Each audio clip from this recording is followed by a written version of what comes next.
के अपने YouTube channel Sarvodaya study अड्डा में।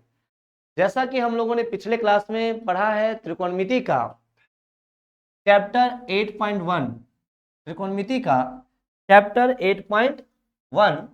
अब हम लोग त्रिकोणमिति में पढ़ने जाएंगे नेक्स्ट चैप्टर, जिसमें हम लोग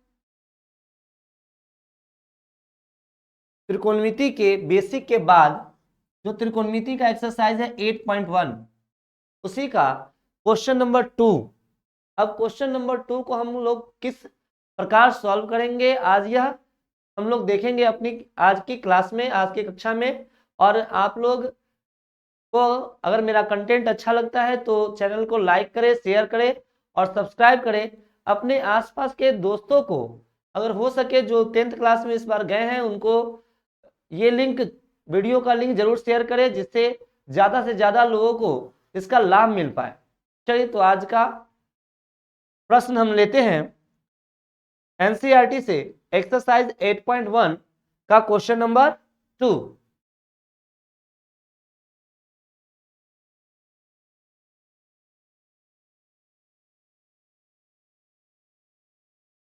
देखिए हमारा क्या है सवाल आज का, आकृति 8.13, आकृति 8.13 में tan p minus cot r का मान हमें ज्ञात करना है। क्या ज्ञात करना है हमें ज्ञात करना है tan p और कॉट r। इसके लिए आकृति यहां दे रखी है, आकृति 8.1/3। कुछ ऐसी आकृति हम लोग अपने सवाल को हल करते समय अपने कॉपी में भी बना लेंगे। तो आइए हम लोग सवाल को हल करते हैं। आकृति जैसा 8.3 में बना हुआ है वैसी ही एक आकृति बनाएंगे।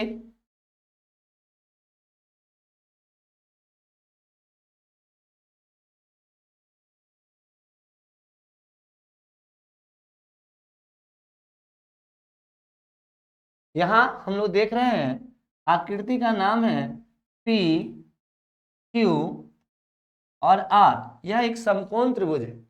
यह जो एक आकृति है यह क्या है, एक समकोण त्रिभुज है। और समकोण त्रिभुज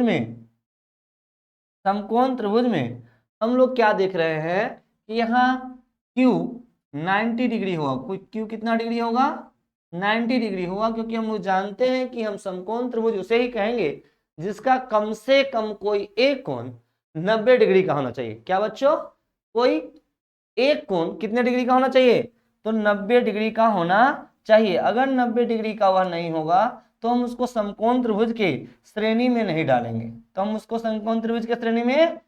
डालेंगे, अब उसके बाद हमारा एक भुजा दिया गया है 13 मीटर और एक भुजा मालूम है हमें 12 मीटर। हम लोगों ने दो भुजाओं का मान चित्र की सहायता से लिख लिया।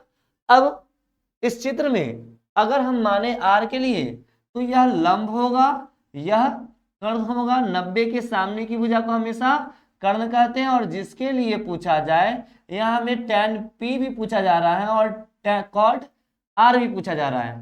तो हम देखेंगे कि r के लिए अगर देखें तो यह लंब है और यह क्या होगा, आधार होगा, लंब, और ये क्या हो जाएगा, आधार। तो सबसे पहले हमें पाइथागोरस के प्रमेय से यह ज्ञात करना होगा कि त्रिभुज PQR में आधार कितना है। तो आइए देखते हैं त्रिभुज PQR में। सबसे पहले हमें ज्ञात क्या करना है, पाइथागोरस के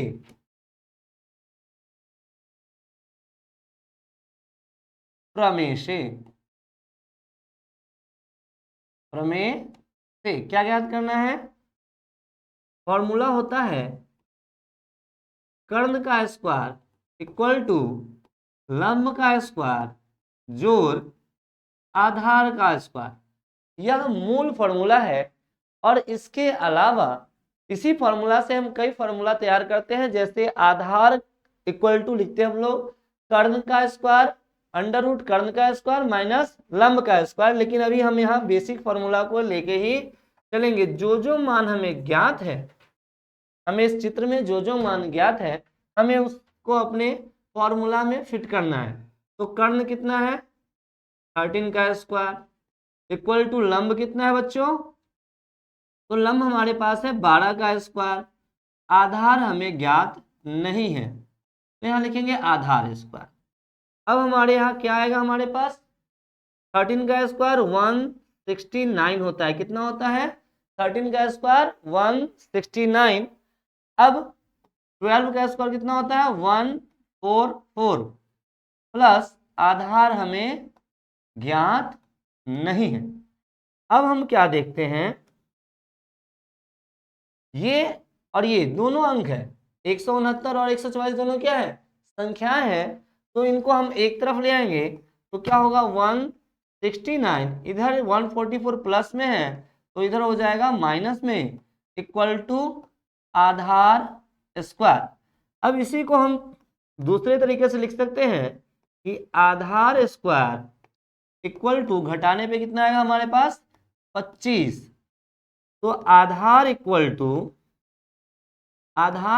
टू अंडर रूट 25 और 25 का वर्गमूल हमारे पास आता है 5, यानी कि क्यूआर का वैल्यू कितना आया बच्चों 5 सेंटीमीटर। क्यूआर का वैल्यू 5 सेंटीमीटर हमें पता चल गया किससे, पाइथागोरस के प्रमेय की सहायता से। आइए अब हमको वैल्यू निकालना है, हम वैल्यू निकालेंगे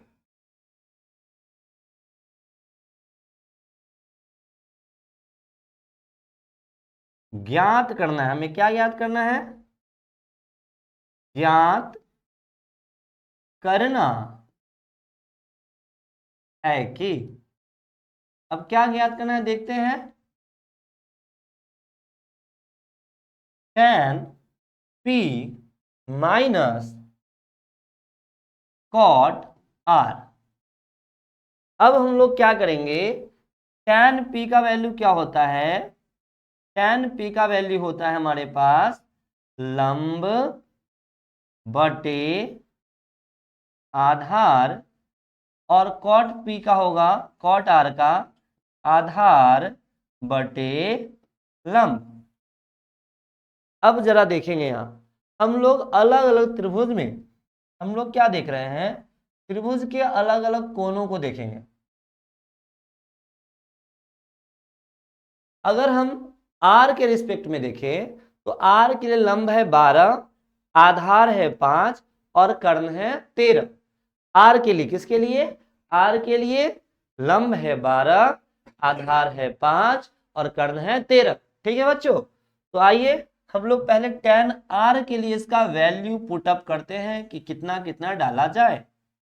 चलिए आइए हम लोग लिखते हैं r के लिए, r का वैल्यू कहाँ है, तो r है cot के लिए, तो यहाँ हम लोग डालते हैं आधार हमारे पास था 5 और लंब था हमारे पास 12।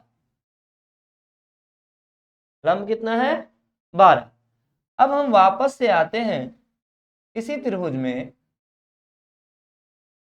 इस त्रिभुज में जरा आप देखिए, अब हमको निकालना है किसके लिए, कोण P के लिए, कोण P के लिए। ओके, कोण P के लिए अगर हम निकालेंगे तो सामने वाला, अब यहाँ लंब आधार कर्ण क्या होगा चेंज हो जाएगा, किसके लिए, कोण P के लिए। तो ये क्या हो जाएगा लंब हो जाएगा और ये हो जाएगा आधार। ठीक है, तो अब P के लिए लंब का वैल्यू कितना है 5 और आधार का वैल्यू है 12। तो अब हम इसको इस क्वेश्चन में पुट अप करते हैं, क्वेश्चन में उसका मान रख देते हैं।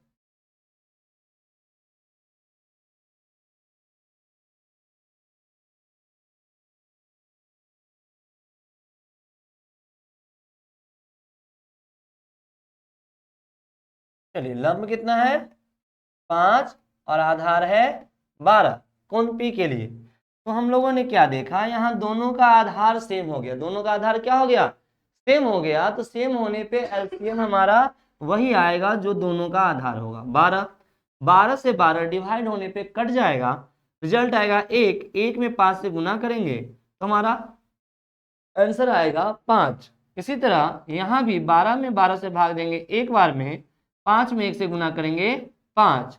क्या रिजल्ट आएगा हमारे पास? 5 में से 5 माइनस होने पे 0/12 इक्वल टू क्या रिजल्ट आएगा? किसी भी संख्या में 0 से भाग देने पे 0 होता है। तो हम लोगों ने यहाँ देखा कि किस प्रकार अलग अलग कोणों के लिए, जैसे tan P और cot R के लिए हम लोग क्या कर सकते हैं, त्रिकोणमितीय अनुपात के आधार पे उसका वैल्यू क्या होता है, बदलता रहता है। अब उस वैल्यू को हम डाल के उसका मान बड़ी आसानी से ज्ञात कर सकते हैं। तो अगर आपको यह कंटेंट अच्छा लगा तो अपने चैनल को लाइक करें, शेयर करें और सब्सक्राइब करें। चलिए, धन्यवाद।